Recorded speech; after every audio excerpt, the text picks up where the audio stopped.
নমস্কার, আমি মধুমিতা ভট্টাচার্য, আরামবাগ বাস mini bus operators welfare association secretary এবং তার ঊর্ধ্বেও এখন আমার একটা পরিচয়। আমি আরামবাগ তৃণমূল মহিলা কংগ্রেসের একজন নেত্রী এবং সাথে আমি একজন মহিলা যেমন আইসিডিএস প্রজেক্টের একজন নেত্রী। পবিত্র ঈদ উপলক্ষে প্রত্যেকটি পশ্চিমবঙ্গবাসী এবং সাথে সমগ্র ভারতবাসীকে জানাই আমার আন্তরিক অভিনন্দন, শুভেচ্ছা এবং ছোটদের আমার ভালোবাসা। আমি চাইবো যে ধর্ম যার যার, উৎসব সবার। আমরা একটা জিনিস জানি যে মোরা একই বৃন্তে দুইটি কুসুম, হিন্দু মুসলমান।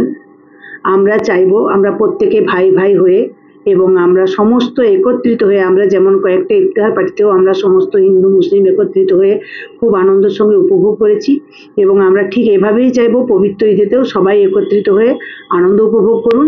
তবে একটাই কথা মাথায় রাখবেন, আপনার আনন্দ যেন অন্যজনের নিরানন্দর কারণ হয়ে না দাঁড়ায়। আমি আপনাদের মাধ্যমে একটাই শুভেচ্ছা জানাবো আমার সমস্ত মুসলিম ভাই, যারা আমার সন্তান সমূহ কিছু আছে, আমার বাসের যারা শ্রমিক আছে, তাদের আমি শুভেচ্ছা বার্তা জানাই ঈদের, পবিত্র ঈদের। এবং আমার যারা আইসিডিএস এর সহকর্মী, আমার যারা দলের রয়েছে, প্রত্যেককে আমি শুভেচ্ছা বার্তা জানাবো। আর একটা বলবো, প্রত্যেকে মিলেমিশে থাকুক। আর ইতিমধ্যে যেটা চক্রান্ত করে আমাদের পশ্চিমবাংলায় করা হচ্ছে, যে বিশেষ করে শুভেন্দু অধিকারী বারবার মুসলিম হিন্দু মুসলিম হিন্দু, এই জিনিসটা আমাদের কোনোভাবেই দলছুট করতে পারবে না। কারণ আমরা জানি আমরা এক আছি। বিশেষ করে আমার আরামবাগের কথা তো কোনোভাবেই আমি করতে পারি না। আমরা আরামবাগে যেভাবে মিলেমিশে একত্রিত হয়ে থাকি সেটা বলা বাহুল্য।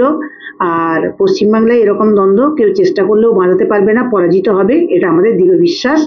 আবারও পুনরায় আমি আরামবাগ তৃণমূল সাংগঠনিক মহিলা পক্ষ থেকে একজন একনিষ্ঠ কর্মী হয়ে প্রত্যেককে পবিত্র ঈদের শুভেচ্ছা বার্তা জানাই।